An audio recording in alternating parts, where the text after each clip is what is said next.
Hello guys! Welcome to the Calla Lily paint project that we're gonna do in a monochromatic style.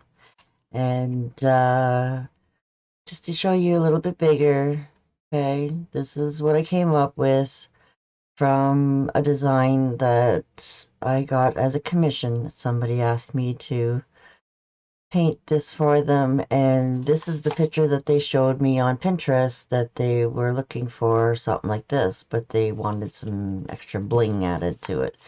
So I said to her, that is actually wood burning and not painted. And she goes, oh, but I just love the colors of it. And I said, well, that's monochromatic style. So we talked a bit more about it and what size she wanted. So I originally actually did this on a 16 by 20. You guys can paint it on whatever size you want. We're going to go through the complete practice for you with all the step outs of how to create the calla lilies and leaves and how to flip them, and share the whole process with you, right to putting all these little crystals on there too. So it's a little bit of a multimedia design, and she requested to have those crystals put on there. So of course, when you're asked to do something that is, not from any of your work, okay, this is not my work, this is somebody else's work, obviously. I don't want to actually copy it too much, but there's a lot of things that we can do in one stroke that just jumped at me right away and said, well, yeah, this is definitely doable in a one-stroke painting technique. And with the flip bent over leaves and different angles and all that, I was like, yeah, I'd love to do something like that. So this is what I came up with. I shared this with you in your PDF as well. So this is a little bit of an easier version, okay? I didn't do too much flipping here, and I just did a quick mock version with some crystals for placement, and I showed this to her first, and she said, yeah, I love it. And I'm like, okay, fine, perfect. Then, this is just done on cardstock and done quickly, and just wanted to make sure the colors were good. And so this could be a very nice, simple version of this as well if you don't want it, you're not ready for the more advanced technique. But I will baby step you into this and share some trips. I will share some tips and tricks with you to be able to get you bumped up to that level, and it is just about some little extra details that you're going to put in and layer on top of and add to, okay? So yeah, there's a few tricks to it that I'd like to share with you today. And again, I was just playing around with placement and how many do I want and where I put it and what I want to do with it. And so she definitely requested to have some shimmers and shiny bits on there too, right? So I'm playing around with different ideas, and so I played with the shimmers and chrome colors, so I have to play with this on the lighting. And with the darker lighting, if you're not standing in the right place, it does stand out, like it does look a little bit different and darker. So I thought, no, I gotta pop in some brighter colors with that. But it does look pretty cool, so if you wanted to play on with just your shimmers and color shifts, then definitely it can be done. So again, I was just trying to break down of all the different styles and looks that I was going to do, and I was playing around practicing. So of course, I want to keep continuing to Google and look at real pictures here too to inspire me. And these are done in more of the natural colors that you would see.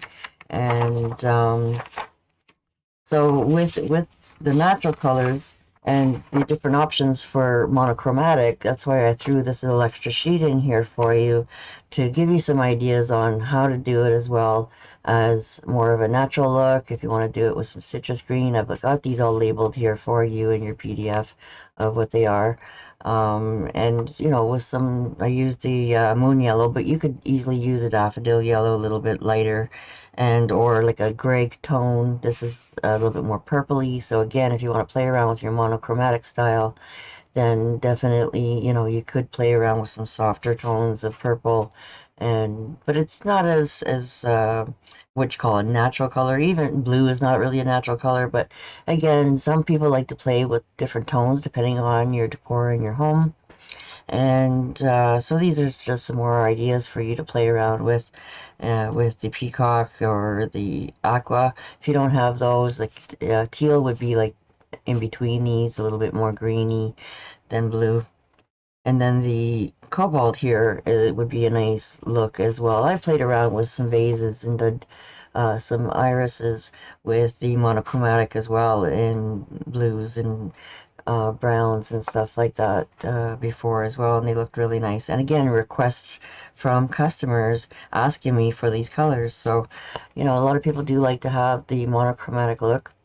And then, of course, you know, Parisian blue and dioxazine purple are great to add for shading as well, or eggplant, or depending on the tone that you want to go.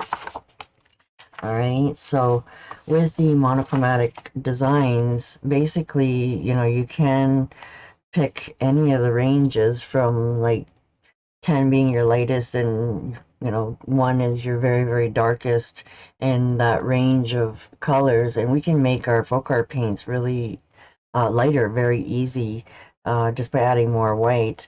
And then, of course, if you want to change the tone to it, then, you know, those are more when you're going to add just little bits of gray into your color, or if you're going to add just a little pea of black to it, it will change the color of the tone. All right, so you can borrow any of these tones in your monochromatic design as well. So if you wanted to just have a little bit more deeper color, then you can use any of these colors for shading as well to go with your lightest white tint, which would be your normal color with white. Okay, and then this is just a little bit more muted with gray tones. Right, so really any of these color ranges, you know, you could pick as your monochromatic design. All right, so with the brown and your natural tones, you know, that's more into your, you know, yellow orange kind of looks.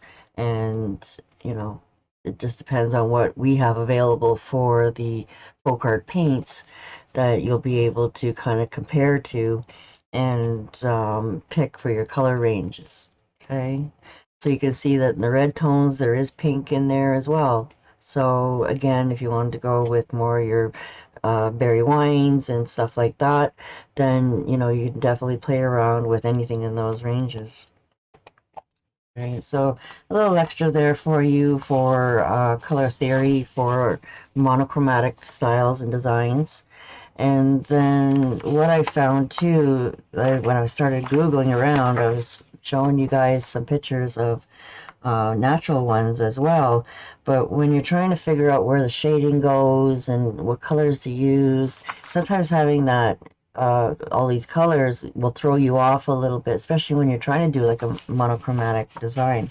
So you'll see that I actually photocopied it again just in black and white so that I could actually see where those shadows were and little extra pops that we can put in to give it all those different values and shades of those colors that you choose to do. Okay, and so yeah, it's really handy to do if you are interested in something like that. You see a picture that you want to try, then it wasn't because I was trying to be cheap with my colored ink, but it was more for placement of shadows. Okay, and then again, you can visualize more what color you want to do when you actually see a black and white picture as opposed to seeing something with color, because now your mind is still going in this direction of natural when your mind should be going to a little bit more whimsical with the monochromatic style. Okay, so yeah, that's my little intake on where my brain goes when I start to create things and looking for inspiration. I try not to actually copy any picture particularly, but get inspired by it. And then also looking at all the different pictures of natural ones and how they flip on the side and stuff like that, you know, definitely will help you with placement and trying to piece things together a little bit more. And definitely you can go crazy with realistic with it. Again, a lot of these were inspiring me to try to create, you know, different looks with my Calla lilies. Okay, so once you learn the basic rules and steps on how to create them, then you can definitely play around with them and make them a little bit more curly, which this is the one that kind of inspired me to the one that I did on the side, the little bud you see. Like you see, I took all of these pictures and then created my own version of it, inspired by the one that she particularly showed me in the beginning. All right.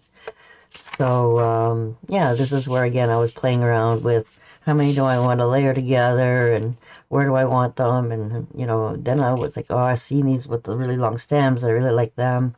But this one was actually a fun one that I would like to come and revisit again one day and play around again because, like, what this one here looks like it's coming in on the back view. And, you know, again, definitely I was trying to play around with some side views and, you know, depends on which way it's going and play around with. Some were so successful and some were a little better, but definitely it was a great practice to fool around like this to get an idea of what I actually was going to do in the end. So, like I said, I made that little mock version for her.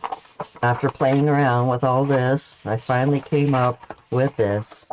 And then also I was showing her that you could put different color crystals on there as well. These ones are a little bit more champagne-y goldy color, and this one is really stronger gold, and then of course the white traditional type crystals. And I do have different quality crystals as well. You can go out and get the nice really high-end Swarovski crystals, and then there's also cheaper ones that you can get at the craft store. So I did go and get some higher end ones for her as well. But then when I was doing my practice and fooling around, you know, I just used some cheaper ones for this so that they wouldn't get wasted, right? So if you guys seen already, I did a little Facebook Live on gems and how to stick these on. And definitely, if you use the ones that have just the glue on them, then the pre-stick ones, you know, they may be okay for canvas or something that you're not going to touch or move or dust or anything like that. But the glue that's on them, like they come off really easy, right? So even if you only have these, I would still buy some sort of proper glue to be able to put them on. And I did find this Barely Art supply that had precision craft glue, and what makes it precision is the little nozzles that they give you. And they're really tiny, guys, so you can really get just the smallest little pea of glue out, and then, you know, determine how much you want it. It comes with a couple different applicators that you can change to a little bit different one, a bigger one. But it's definitely nice that you can play around if you wanted to add a little bit more pop to your design. You know, it can give you the smallest amount of glue. And just to give you a little extra play bonus here with this glue here, you know, you can go and put glitter on top of it, and it turns clear too. So just play around, let that go, and then I'm just gonna pop off the excess, and then you got that little shiny little line of glitter that you can put in there as well. So it is really nice that you can have that really fine little detail glue. And but you definitely want to make sure that you wash these tips out and put your lid on properly, because it comes off, and then you can put like another little lid on it, and then make sure you dry this and clean all the glue out every time you use it, and then that way it'll be good for you. So it's pretty handy. They give you a little pin and a little container to keep your little nozzles in. And yeah, I really love the little glitter additive that you could put on as well. And then this is good for just your general craft stuff. If you really wanted to play around with fabric, guys, then definitely you want to use something that is made specifically for fabric. Okay, but for these canvases and different items that you want to put on, like you could probably put these on the bags too if you didn't want them to last forever. I have used some other glue pens that work as well. And again, this is great for paper canvases or stuff like that. And then there is another one that's called Best Glue Ever.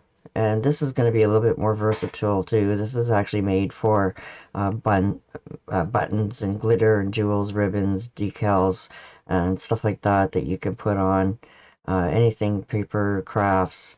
And then also, if you do put it on fabric, then you got to make sure that this glue stays on for 48 hours before washing it, and then it'll be great for fabric as well. So, like I said, it depends on what you're playing around with mostly, guys. This is kind of universal. This is a great glue. It's stretchable. It's really great. It's just formulated for fabric only. And then these guys here, this one does say it's flexible, but you know, how much flexible? Like maybe for a baseball hat or something like that, that you're wearing it, but you're not washing it, right? So again, make sure you read what they say, because sometimes it's vague and then you think it's going to be good and it may not be. So I really like this one here, like I said, because of the fact that the nozzles are really tiny, and if you're doing something like this and you want just a small little drop of glue, I'll show you guys at the end when I go to put them on how to do it, and with my little tricks, and you'll be able to pop up your designs with whatever you like, a little bit of glitter or gems or any kind of little bling you'd like. All right, so the first thing we're going to do is put our canvas or background. First thing we're going to do is put our background on the canvas. And guys, just go and have some fun here. Just go ahead and pour a little bit on there. If you need more, you can always put more, okay? But just put a little sprinkle, and then put a little sprinkle of some floating medium in there. Just a little tiny bit, right?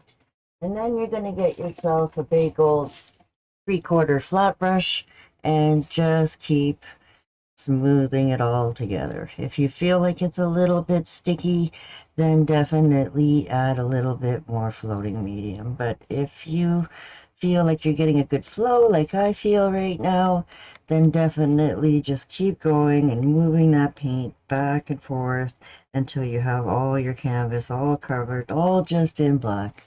Okay, so this really helps to keep the monochromatic colors popping out and being really vibrant and stand out. So definitely just keep smoothing it out. You want a nice smooth surface. And if you have really, really cheap canvases that you're working on and you want a little smoother, then definitely put a coat or two of gesso down, but in a smooth strokes, guys, okay? You might even want to sand it a couple times in between. But these canvas pads that I'm working on right now, they are actually great. I really do love working on them now. And, you know, they're great. You can practice on them, your mock version, your first time doing them. And then if you really surprise yourself and really love it, then definitely you can still pop a little frame on there and it'll be great for years. You can give it a little spray of sealer too, and it'll help to give it a little bit more durability on there as well. And they may curl on you a little bit. You know, they do sometimes will warp. I use them right on the canvas paper. I don't take them off the top there where it's all attached at the top. I just leave them right on there, and then that way holds them down into place. Some people have taped them down, but I like to move my canvases around, so I wouldn't want to tape it down.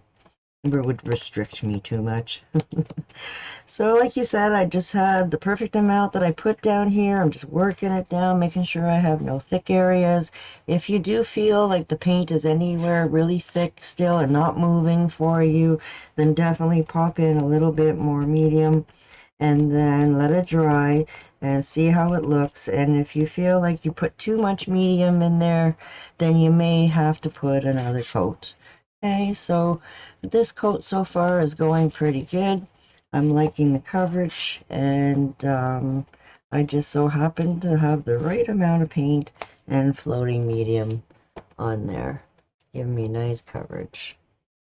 Okay, so we're just going to put this aside, and then while this is drying, we'll go and practice and make sure that you guys understand how to put all these little calla lilies together. You'll see in the PDF that I've got them all numbered for you.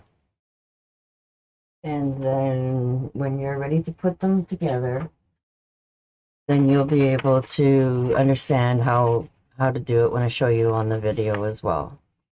Okay, so we'll get out some cardstock, and we'll start getting the paint out that we need, and I'll start explaining a little bit more of the process for you.